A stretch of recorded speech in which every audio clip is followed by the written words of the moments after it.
Pemirsa, Anda menyaksikan Prime Talk Tajam Mendalam bersama saya, Zilvia Iskandar. Proses observasi warga negara Indonesia yang dipulangkan dari Wuhan, Tiongkok sedang dilakukan. Observasi dilakukan di Pangkalan Udara TNI Raden Sajat di Kepulauan Natuna. Berdasarkan hasil sementara, seluruh WNI yang diobservasi berada dalam keadaan sehat. Apa saja sebenarnya proses yang dilalui WNI dalam observasi tersebut? Lalu bagaimana upaya pemerintah dalam mencegah penyebaran virus corona di Indonesia? Kita simak bersama infografis berikut ini. Upaya pemerintah dalam menangkal penyebaran corona yang pertama adalah melakukan observasi terhadap total ada 285 orang di Lanut TNI Kepulauan Natuna.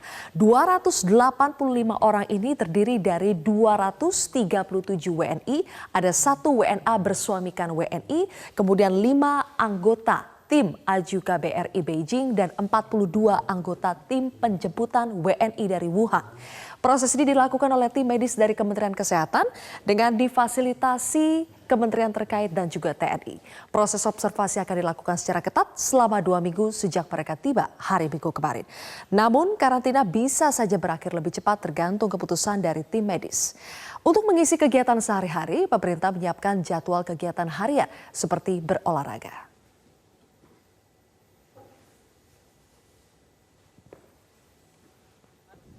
Kami dalam keadaan sehat. Pagi ini kami habis berolahraga, Bapak. Monggo silakan teman-teman.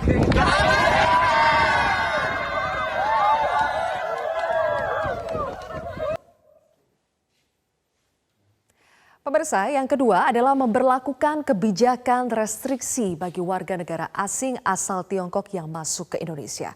Penerbangan dari Tiongkok, dari dan ke Tiongkok ditutup mulai Rabu 5 Februari. Kemudian Indonesia juga mencabut kebijakan bebas visa dan visa on arrival bagi warga negara Tiongkok. Selanjutnya, pendatang dari Tiongkok tidak diperkenankan masuk dan transit di berbagai bandara, jalan dan pelabuhan Indonesia. Pemerintah juga mengimbau agar WNI tidak berpergian ke Tiongkok untuk sementara waktu. Selain itu, dampak virus corona terhadap perekonomian Indonesia juga mulai terlihat. Kementerian Perdagangan memberhentikan impor sejumlah bahan pangan dari Tiongkok. Selain itu, dengan ditutupnya akses masuk warga Tiongkok ke Indonesia, maka dipastikan pariwisata Indonesia akan terdampak. Berikut keterangan Menteri selengkapnya.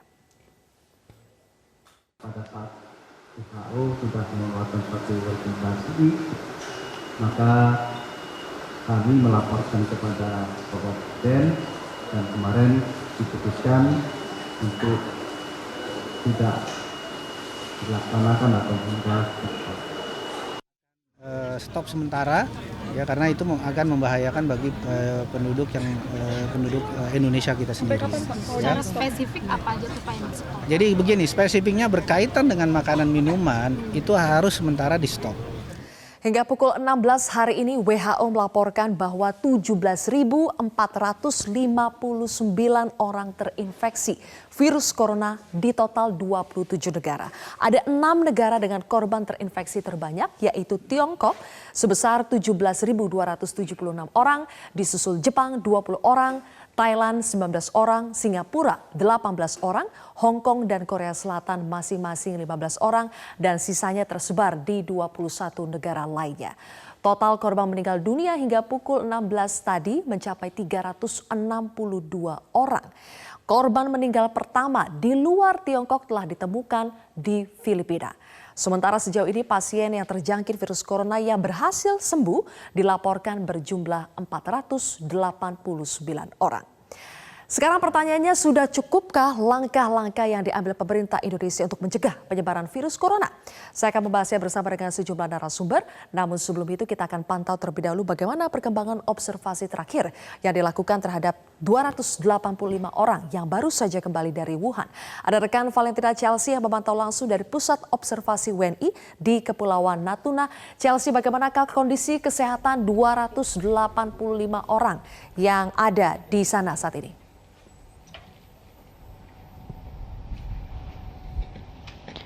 Hingga malam ini Sylvia sudah dipastikan kondisi total 285 warga negara Indonesia yang diobservasi di Lanut Raden Sajat Natuna Kepulauan Riau ini sudah dipastikan masih dalam kondisi sehat, yang mana ini bisa terlihat dari aktivitas yang dilakukan di hari kedua observasi, yang mana tadi pagi ini sudah dilakukan aktivitas di luar hanggar Lanut Raden Sajat. Tadi dilakukan olahraga bersama dengan petugas dari Kementerian Kesehatan, kemudian dari petugas TNI, senam pagi, dan juga ini ada aktivitas ringan seperti permainan catur, permainan kartu. Kemudian tadi juga dilakukan sore tadi ini kami melihat ada sejumlah WNI bersama dengan petugas yang bermain bola begitu, yang mana ini menandakan bahwa memang ke-285 warga negara Indonesia yang sedang diobservasi di sini ini dalam kondisi sehat. Kemudian untuk kesehatan juga ini kami mendapatkan informasi bahwa nantinya sekitar pukul 8 malam ini akan ada pesawat Hercules yang akan didatangkan di Lanut Raden Sajat. Ini nantinya akan membawa alat-alat kesehatan untuk membantu ataupun suplai untuk observasi selama 13 hari ke depan, sehingga ini harapannya bisa memaksimalkan proses upaya kesehatan yang dilakukan kepada para WNI, dan juga ini difokuskan tidak hanya kesehatan fisik namun juga kesehatan psikologis, yang mana tadi juga sudah disebutkan ada permainan, kemudian juga sudah disediakan fasilitas sarana yang banyak sekali seperti ada TV, kemudian ada laptop, ini supaya ini harapannya para warga negara Indonesia yang diobservasi bisa menikmati waktunya selama masa observasi dengan baik, dan juga ini nantinya rencananya akan dipasang jaringan internet atau wifi secepatnya untuk juga menambah fasilitas yang ada di sini. Kemudian juga selain kesehatan terkait dengan fasilitas makanan, ini juga langsung didatangkan chef dan ahli gizi dari Jakarta begitu untuk menjamin bagaimana kondisi kesehatan kemudian gizi para warga negara Indonesia ini, supaya harapannya ini tetap dalam kondisi fit dan sehat hingga akhirnya nanti setelah 13 hari ke depan ini bisa dapat dipulangkan ke daerahnya masing-masing. Sebetulnya Sylvia, apa bentuk observasi yang dilakukan oleh tim medis yang berada di sana? Apakah ini bentuknya tes-tes, pemeriksaan, atau seperti apa kegiatan observasi yang dilakukan?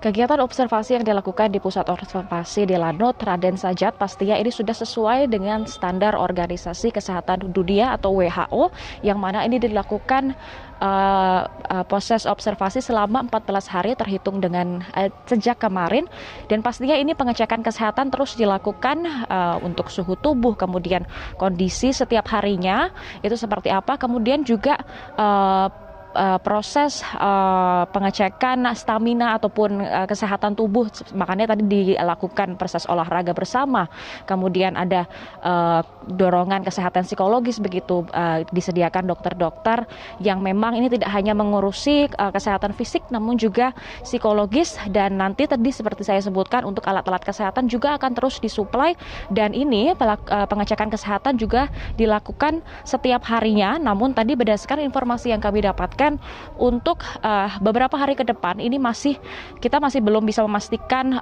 seperti apa proses observasinya, karena ini mengingat dari kondisi warga negara kita atau saudara-saudara kita yang di sini, apakah memang kondisinya sudah sehat. Nanti akan dilakukan proses observasi yang berbeda untuk meningkatkan stamina ataupun daya tahan tubuh begitu, Sylvia.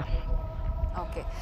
Chelsea, apakah selain tim medis ada orang-orang lain yang diperbolehkan untuk mendekat? Misalnya ada kerabat yang datang kemudian ingin melihat anggota keluarga mereka, apakah diperbolehkan untuk mendekat ke WNI yang baru kembali dari Wuhan?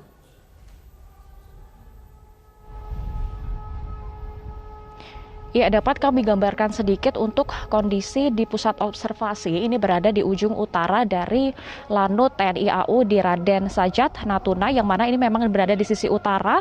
Ini dibagi dalam 3 ring. Saya berada di ring 2, kemudian untuk di hanggar itu sendiri berada di ring 1, yang mana ini kami pun dari awak media tidak boleh mendekat, dan artinya ini pasti juga warga sipil ataupun keluarga ini belum boleh ataupun belum diperbolehkan masuk memiliki akses untuk berhubungan langsung langsung dengan keluarganya warga negara Indonesia yang masih diobservasi. Namun tadi seperti saya sebutkan bahwa upaya komunikasi ini masih terus dilakukan oleh petugas gabungan, yang mana tadi siang ini sudah dilakukan penyerahan ada SIM card ini bantuan dari pihak swasta. Ini rencananya ini akan dibagikan sesegera mungkin untuk bisa agarnya nanti warga negara Indonesia yang di sini ini bisa berkomunikasi dengan keluarganya, bisa mengabarkan kabarnya seperti apa di pusat observasi ini. Namun tadi kami mendapatkan informasi juga bahwa di hanggar ini terdiri dari 3 hanggar sebenarnya. Jadi hanggar pertama ini difokuskan yang paling besar di ujung utara ini menjadi pusat observasi ke-285 WNI, yang mana ini ada sekiranya ada 87 personel gabungan, baik itu dari TNI, kemudian dari Kementerian Kesehatan, Kementerian Luar Negeri, kemudian BNPB, dan masih banyak lagi. Kemudian ada 2 hanggar di samping hanggar utama yang disiagakan, ada personil TNI pula juga disiagakan, ada 3 pesawat militer TNI AU yang memang kemarin digunakan untuk memindahkan para warga negara Indonesia ini dari Batam menuju Natuna, Kepulauan Riau. Baik. Zilvia. Terima kasih Valentina Chelsea atas laporan Anda dari Kepulauan Natuna. Pemirsa, kami akan kembali dengan ulasan mengenai cara pencegahan penyebaran virus corona di Indonesia sesaat lagi. Pemirsa, cukupkah langkah-langkah yang diambil pemerintah Indonesia untuk mencegah penyebaran virus corona? Saya akan membahasnya bersama dengan Wakil Ketua Umum Ikatan Dokter Indonesia, Dr. Adib Kumaydi, dan juga Wakil Ketua Komisi 9 DPR RI Fraksi Golkar, Melki Lakalena. Selamat malam, Bang Melki. Selamat malam, Mbak Silvi. Selamat malam, Dokter. Selamat malam, Mbak Silvi. Saya mulai dulu dari Dr. Adib. Dokter, ketika pemerintah menutup semua akses masuk dari Tiongkok ke Indonesia dan juga sebaliknya, apakah ini langkah yang efektif untuk mencegah penyebaran virus corona sampai ke Indonesia? Ya, jadi ada sebuah proses untuk prevention sebenarnya yang harus dilakukan oleh negara pada saat kita bicara ada permasalahan yang terkait dengan global health security. Jadi ini problem yang artinya memang harus kita waspadai gitu loh. Dan salah satu memang yang harus dilakukan oleh negara adalah menutup akses sebenarnya. Tapi terlepas dari itu sebenarnya ada proses yang pasti sebelumnya juga sudah ada atau ada mekanisme yang masuknya.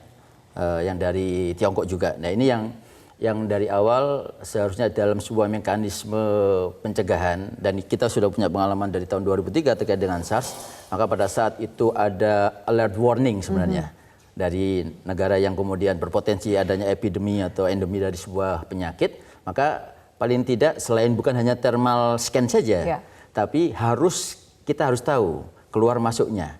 Termasuk kita juga dulu kita kasih semacam kartu kuning, di mana dia itu mulai dari gejala, tanda, dan kemana dia akan melapor dan di mana dia tinggal, sehingga akhirnya semua akses pada saat awal itu sudah ada alert warning terkait dengan coronavirus ini dari Wuhan, maka semua kita bisa tahu keluar masuknya itu. Nah, kalau sekarang memang sudah tertutup lebih bagus, tapi apakah yang sebelumnya ini terdeteksi ini yang harus juga kita tetap harus waspada terkait dengan hal itu. Berbicara kita masih mengkhawatirkan yang sebelum-sebelumnya bagaimana? Apakah memang langkah yang diambil pemerintah ini terlambat? Karena ini sudah sekitar 1 bulan lebih semenjak munculnya virus corona ini pada saat bulan Desember 2019 lalu.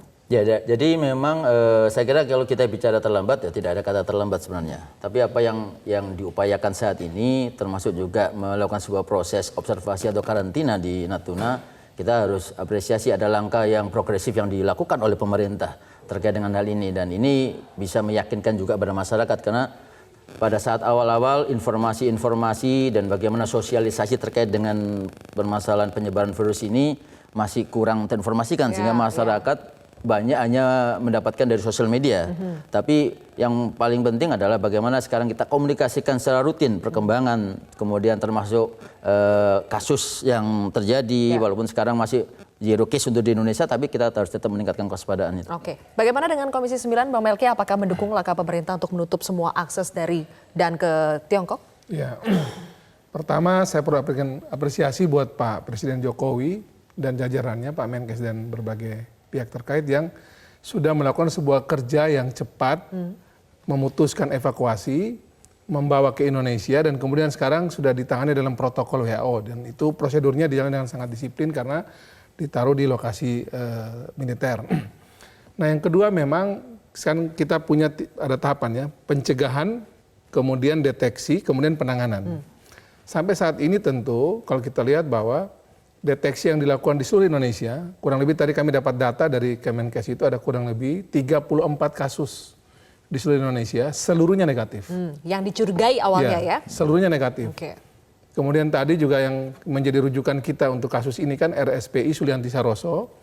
Ada 2 kasus yang sudah ditangani dan kemudian 2 negatif, baru masuk 1 lagi. Tapi sejauh ini memang seluruh kasus yang ada di seluruh Indonesia, 34 kasus itu, semuanya negatif. Kemudian karena sudah dideteksi negatif, tentu sekarang adalah bagaimana kita mencegah agar virus ini seminimal mungkin masuk ke Indonesia dari berbagai macam cara. Dan saya kira pemerintah sudah melakukan berbagai hal ya. Setahu saya itu, saya memahami cerita ini justru kurang lebih 10 hari lalu. Cerita apa itu, Bang? Cerita tentang bagaimana penanganan pemerintah ini ya. Waktu itu kami lagi berbicara tentang bagaimana menyelesaikan soal problem BPJS antara kami, Kemenkes, BPJS dan berbagai pihak. Di situ baru kemudian dalam fase terakhir kan pada situ Menkes baru selesai dari BRI waktu itu. Yang kita ingat waktu BRI yang dikosongkan seluruh gedung itu. Ya. Kemudian Menkes pergi itu tanpa memakai masker. Dia memberikan confidence bahwa kasus ini jangan disikapi terlalu berlebihan. Di situ para Menkes menggambarkan bahwa ternyata sudah 3 minggu tim bekerja sebenarnya. Jadi tim Kemenkes itu sudah 3 minggu bekerja, waktu kasus BRI itu berarti sudah 3 minggu ya, berarti sekarang kurang lebih sudah sebulan lebih, itu bekerja di seluruh batas-batas perbatasan negara, dan juga sudah menyiapkan tim dan skenario untuk berbagai cerita tentang penanganan soal ini, novel coronavirus. Nah sayangnya adalah, sampai hari ini juga masih kita lihat adalah, yang sudah dibuat oleh Kemenkes itu tidak terpublikasi dengan baik. Jadi kami juga tadi memberikan catatan, ini Menkesnya sudah buat cukup banyak, tapi kok rasanya masyarakat kok mendapat informasi masih terbatas gitu.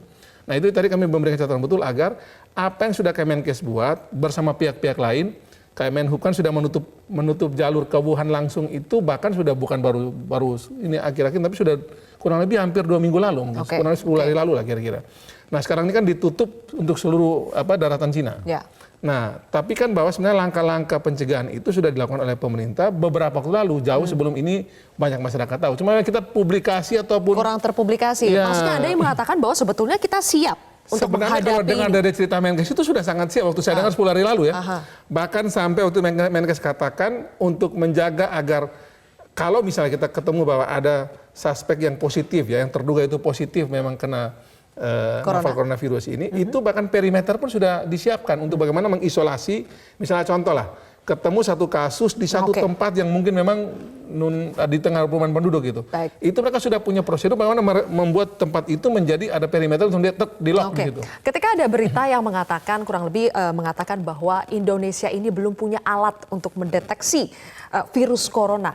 Dokter, kita punya pengalaman dalam menghadapi SARS. Tapi ketika berita itu muncul, kita jadi bertanya-tanya apakah betul Indonesia tidak punya alatnya? Apakah kita tidak siap? Sebetulnya versi yang benar itu seperti mana? Ya, jadi saya kira kalau tidak punya alat tidak. Karena teknologi di Indonesia kita untuk terkait dengan pemeriksaan virus atau virologinya, termasuk juga alat-alat mikrobiologi klinik pun kita sudah cukup siap gitu. Tapi yang paling penting adalah bagaimana nanti pada saat ada yang suspek ya, maka itu kemudian bisa diakses untuk kemudian diambil sampelnya untuk kemudian diperiksa. Dan saya kira kalau dinyatakan tidak siap, saya kira enggak, Indonesia siap untuk itu. Jadi dan tidak banyak betul, sekali ahli-ahli kami di kedokteran di mikrobiologi klinik juga siap dengan hal itu. Sangat siap Mas Sylvia. Dan Menkes juga mengkonfirmasi itu. Jadi tadi juga yang soalnya kan kami tanya juga, Pak Menkes, ini bagaimana nih informasi yang beredar di media luar bahwa kita itu dianggap nol itu karena kita tidak punya alat mendeteksi. Karena kita gagal dalam mendeteksi, makanya nol. Ada. Jadi alat itu ada dan memang ini cerita dokter Alex ya, ini ahli paru ya, yang baru ada dari pertemuan sedunia urusan ini di Barcelona katanya itu. Justru Indonesia diapresiasi oleh dunia internasional karena cara pencegahan urusan novel coronavirus itu sudah dianggap bagus dan itu mampu mencegah untuk gampang masuk atau gampang membuat Indonesia ini terjangkit dari virus. Ketika negara-negara tetangga di ASEAN sudah ada beberapa kasus, kita belum ada. Dan justru kita punya alat itu diapresiasi oleh dunia internasional dan memang Kemenkes kita punya untuk mendeteksi apakah orang ini positif atau negatif. Jadi seluruh yang namanya suspek atau terduga novel coronavirus itu yang lagi diperiksa di 34 rumah sakit ini, itu seluruh yang mereka punya contoh untuk di lab itu dibawanya ke laboratorium Kemenkes kita dan dicek semua itu secara clear, kemudian dianggap negatif, tapi tetap melalui masa seperti yang dilalui sekarang di Natuna ini. Seluruhnya tuh diambil yang 14 hari, paling maksimal itu, dan itu berlaku di seluruh rumah sakit yang memang ada suspek seperti ini. Jadi sama kayak di Natuna ini. Kita sudah punya standarnya dan kita juga punya alatnya. Nanti saya akan bahas mengenai langkah lain yang diambil pemerintah hari ini, misalnya menyetop impor bahan pangan dari Tiongkok. Kami akan membahasnya sesaat lagi. Tetaplah bersama kami di Prime Talk.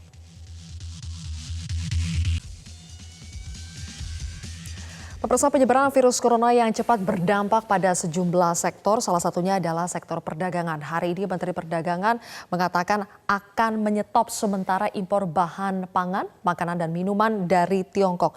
Apakah pemerintah perlu mengambil langkah sampai sejauh itu, Bang Melki? Tentu ini masih dicek penyebab dari munculnya novel coronavirus. Apakah juga penyebarannya atau penyebabnya itu juga terkait dengan makanan minuman yang berasal dari Tiongkok. Ini masih perlu dikaji kembali. Karena juga tadi kami di Komisi 9 misalnya mengatakan, ini memang persoalannya kan kita lihat ini persoalan kesehatan. Tapi kita tahu persis bahwa persoalan ini bisa berdampak kemana-mana. Betul. Jadi tadi misalnya salah satu teman kami Mbak Ning mengatakan, ya persoalan novel coronavirus ini muncul di Cina. Yang meninggal sampai hari ini, kecuali tadi kita lihat sudah di Filipina 1 ya. Yang meninggal semua mayoritas di Cina. Kemudian yang kita lihat juga sekarang yang paling terpukul ekonominya itu sekarang Cina. Dan kemudian saat ini seluruh hubungan baik itu manusia, barang jasa dari Cina juga sekarang mengalami dampak. Apakah ini juga ada pengaruh atau akibat dari faktor urusan dagang Cina dengan katakanlah negara tertentu, kita juga belum tahu. Sehingga memang kalau secara medis tentu atau secara kesehatan, yang kami tahu bahwa persoalan ini antara manusia dan manusia nih. Belum ada sumber informasi lain dari WHO mengatakan bahwa ada penyebab dari non manusia gitu. Jadi semestinya Indonesia juga kita ini saya kira juga perlu mengambil langkah dengan tenang, mencermati betul situasi ini karena di satu sisi bahwa ini adalah persoalan murni kesehatan, tapi di sisi lain juga karena ada dampak-dampak ikutannya ke pariwisata, ke perdagangan dan seterusnya itu kita mesti ekstra hati-hati karena toh neraca perdagangan kita dengan Cina juga tentu harus dihitung dengan baik, dengan cermat. Artinya buat semua dampak ikutan dari kasus ini juga menurut kami perlu mencermati dengan baik karena ini jangan sampai urusan kesehatan ini juga tanda kutip juga mengganggu ekonomi kita yang saya kira lagi pertumbuhannya lagi bagus. Iya, bisa kemana-mana ya dampaknya. Dokter, apakah memang penyebaran virus corona itu bisa lewat makanan dan minuman yang kita konsumsi? Ya, jadi kan kalau kita bicara terkait dengan disease, maka kita bicara evidence base-nya. Sampai sekarang pun yang didapatkan ini adalah zoonotic disease ya, penyakit yang dari animal to animal, terus kemudian berkembang animal to human, terus sekarang human to human gitu lah. Jadi kalau kemudian itu apakah itu dari barang, sampai sekarang saya kira belum ada hasil penelitian yang kemudian menyampaikan seperti itu. Apalagi kalau bicara kemudian ada barang dari satu negara yang itu berpengaruh dan bisa menularkan gitu loh. Karena dan itu pun harus close kontak dekat yang kemudian bisa terdampak dengan penyebaran virus itu. Jadi terlepas dari itu saya kira langkah yang diambil pemerintah sifatnya lebih ke arah risk communication saja karena supaya masyarakat juga sambil pelan-pelan nanti memberikan edukasi sebenarnya. Bagi kami di profesi kedokteran kita tidak pernah menyampaikan bahwa itu sampai seperti itu, tapi paling tidak tingkat kewaspadaan, kemudian bagaimana masyarakat itu paham gejala awal, terus kemudian bagaimana masyarakat kemudian berobat dan kemudian ke dokter dan ke fasilitas kesehatan, saya kira itu yang paling penting.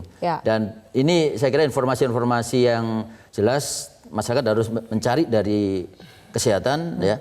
Baik itu dokter, rumah sakit, ataupun dari negara, Kementerian Kesehatan, ataupun dari WHO. Artinya informasi-informasi di luar itu saya kira mungkin tidak perlu kemudian menjadi kekhawatiran dari masyarakat itu. Sejauh ini yang memang betul-betul sudah divalidasi, Dok, penyebaran itu yang kita ketahui yang sudah valid itu virus corona seperti apa? Ya, jadi kan lewat udara, jadi karena close contact tadi, kontak dekat yang kemudian dari, kalau sekarang sudah human to human kan, sehingga artinya dari manusia yang terkonfirmasi dia ada terkena virus corona, maka dia bisa kemudian menularkan juga melalui close contact tadi. Nah, close contactnya ini adalah seperti halnya penyakit karena dampaknya lebih ke arah pernafasan, sebenarnya lebih ke arah kontak udara yang seperti halnya kontak dekat ya, yang kemudian dia mengambil istilahnya itu bernafas yang di dekatnya itu kemudian tanpa ada barier ya dengan masker, nah, mungkin dia bisa terdampak kalau dia berada kontak dekat dengan yang sudah terkonfirmasi ada virus gitu. Kalau kita berbicara soal fatality rate ya, tingkat keparahan kita bandingkan Indonesia pernah menghadapi SARS, kemudian juga di dunia terjadi MERS, flu burung juga, flu babi juga, kalau dibandingkan dengan corona. Sebetulnya tingkat keparahannya dan tingkat penyebarannya itu seperti apa, Dok? Ya, kalau fatality rate-nya kita melihat dari angka kematian pasti. Artinya untuk saat ini dibandingkan dengan SARS ya dan yang lainnya, saya kira belum besar. Tapi bukan berarti kita tidak perlu waspada, kita tetap waspada karena kita baru dalam waktu 1 bulan. Tapi yang perlu diwaspadai juga adalah spreading-nya, karena penyebarannya ini yang lebih cepat dengan jumlah kasus yang sudah cukup banyak. Dan ini juga belum menjadi perhatian khusus bagi semua negara dan tentunya Indonesia juga harus mewaspadai terkait dengan hal itu. Oke, dalam kurun waktu sekitar 1 bulan lebih atau hampir 2 bulan sudah ditemukan 17.000 kasus lebih di tadi 27 negara. Itu termasuk penyebaran yang bisa dikatakan cepat, sangat cepat atau bagaimana, Dok? Saya kira kenapa itu kemudian WHO mendeklar ini menjadi public health emergency response. Ya saya kira itu berarti WHO menyatakan bahwa ini yang perlu diwaspadai karena semua negara harus waspada, artinya termasuk bukan hanya di daerah Cina saja tapi yang di semua negara harus siap dengan kewaspadaan ini. Itulah kenapa tugasnya WHO adalah mendeklar bahwa ini ada kondisi emergency response terkait dengan public health dan kita harus siap dengan menyiapkan bukan hanya prevent dan detect saja menurut saya. Tapi respon juga harus kita siapkan, termasuk kemudian rumah sakit, termasuk dengan fasilitas kesehatan pun kita harus siapkan. Tapi dalam konteksnya adalah kita kesiapsiagaan itu.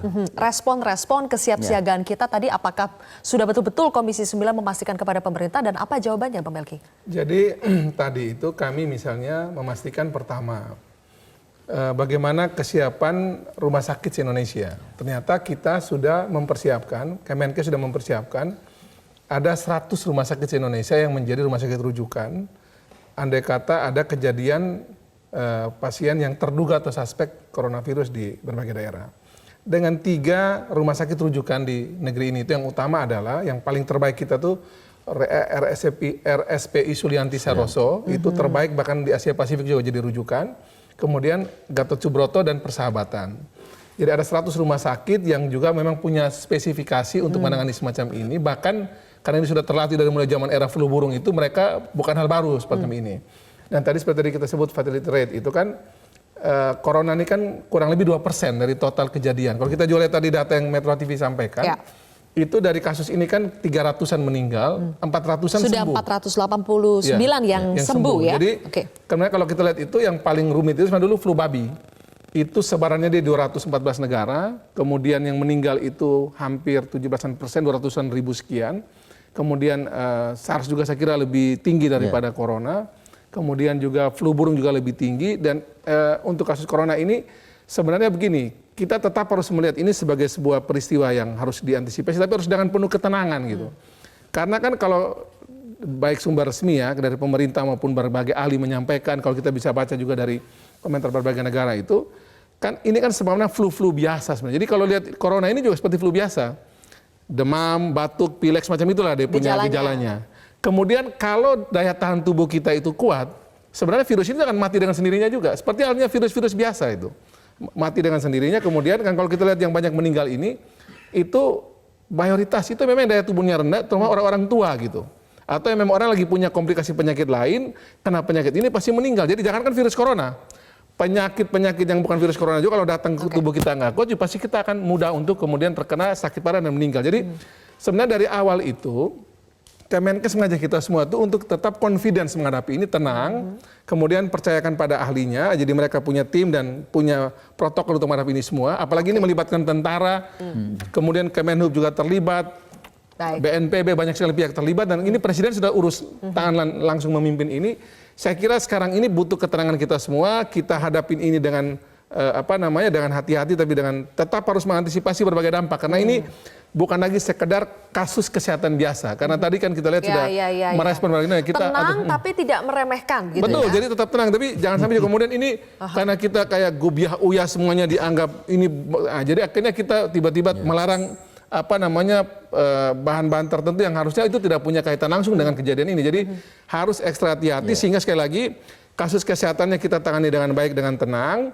Kemudian juga pada aspek yang lain itu aspek-aspek ekonomi pariwisata kita tetap jaga biar tetap jangan sampai terganggu oleh Tapi peristiwa mungkin ini. Bang Melki ada yang perlu juga diinformasikan ke masyarakat karena sebenarnya kita butuh masyarakat itu tahu tentang SOP. Ya. Jadi bagaimana dia akan bertanya, bagaimana dia akan berobat dan ini yang kita harus lakukan. Artinya pemerintah bersama juga dengan DPR dan saya kira dari ID pun kita juga akan dukung untuk menginformasikan informasi yang benar terkait dengan hal ini. Seperti apa ya SOP yang berkaitan dengan virus corona kita bisa bahas lebih jauh nanti pemirsa, tapi kami harus jeda terlebih dahulu. Usai jeda kami akan kembali.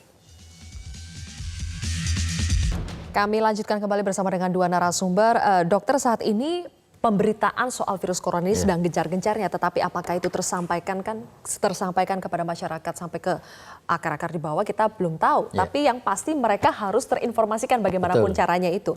Upaya apa yang bisa dilakukan petugas-petugas medis kita di daerah, misalnya puskesmas atau ID juga saya dengar membuka posko siaga untuk virus corona ini. Apa yang bisa dilakukan? Ya, jadi kita terutama terkait dengan sosialisasi informasi yang benar sebenarnya. Jadi kami meminta ke teman-teman di ID cabang, ada sekitar 440 lebih ID cabang, sekretariat ID cabang yang kemudian mereka untuk menginformasikan terkait dengan virus corona ini dan bagaimana upaya-upaya pencegahan. Karena itu yang lebih penting sebenarnya.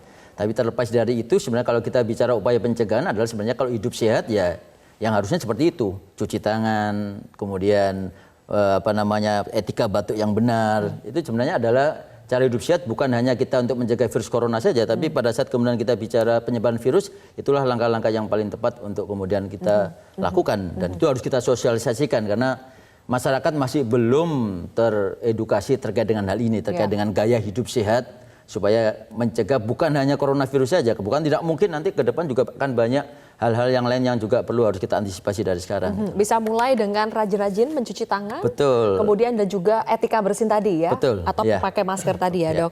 Apa sebetulnya fungsi dari posko yang didirikan ID di daerah-daerah ini fungsinya apa? Jadi kita ada informasi baik kalau kita yang terkait dengan stakeholder yang di perhimpunan, terutama dari Perhimpunan Dokter Paru, dari awal mereka sudah langsung membuat sebuah guidelines sebenarnya kepada masyarakat. Yang ini yang kemudian kita minta diinformasikan juga kepada seluruh teman-teman di ID cabang, sehingga masyarakat kalau ingin menerima informasi yang benar dari kami, ya kami ID sebagai mitra daripada pemerintah untuk menyampaikan informasi yang benar terkait dengan coronavirus dan bagaimana upaya pencegahan dan kalau umpamanya ada gejala-gejala kemana harus berobat itu. Oke, terakhir nanti saya berikan kesempatan kepada Bang Melki setelah jeda sebagai mitra pemerintah, apa yang bisa DPR lakukan juga untuk mendorong supaya pencegahan ini betul-betul bisa dilakukan oleh semua pihak. Kami akan bahas sesaat lagi.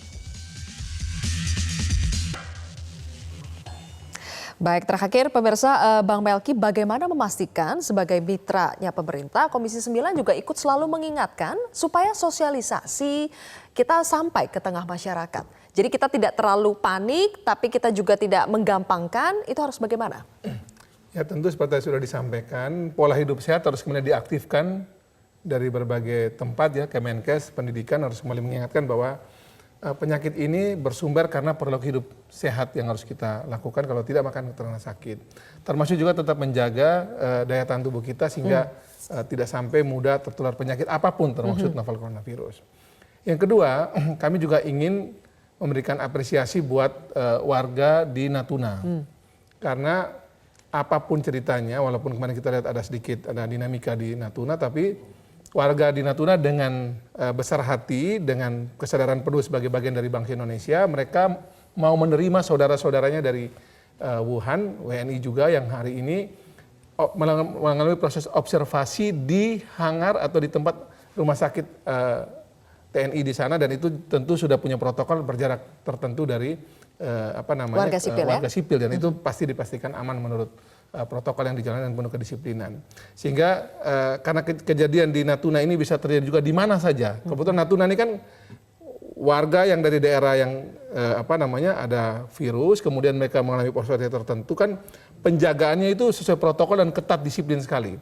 Nah sementara juga ada di tengah-tengah kita yang kita nggak tahu, mungkin saja ada, tapi yang terdata itu 34 yang suspek itu atau terduga itu kan dipastikan negatif. Ya. Nah itu di tengah masyarakat diketemukan, dibawa ke rumah sakit, setelah melewati 14 hari kemudian setelah semua bisa balik lagi. Karena sejatinya semua yang terduga ini kan mereka setelah dipastikan sehat itu kan mereka seperti kita juga sebenarnya. Jadi mereka tidak perlu ditakuti, mereka juga adalah keluarga kita juga. Jadi setelah mereka melewati itu semua sebenarnya mereka sudah seperti biasa lagi bisa hidup. Oke, perlu kita apresiasi. Dan terakhir kami dari Komisi 9 tadi kami sudah sampaikan bahwa kami juga nanti akan ke Natuna untuk juga tidur di sana.